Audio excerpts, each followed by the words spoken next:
నీకు సొమ్ములు లేవు అని చిన్న సూపులు చూస్తున్నరే, మనకు మేడలు లేవు అని శానా దూరంగా పెడుతున్నరే.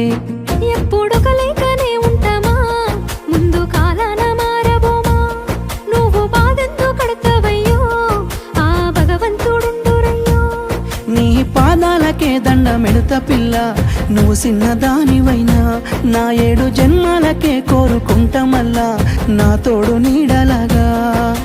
ఓ బావా అంత పెద్ద మాటలెందుకు, నీదాన్ని నేను రయ్యా. నీ కడుపు నింపేటియా నేనే కాదు, నీ కష్టాన అమ్మనయ్యా. ఏ పుణ్యము నేను చేసుకున్నానో నువ్వు దొరికినావే మరి. కన్నీళ్ళు కళ్ళల్లో రాకముందే గుండె కైతావు నువ్వు పిరి.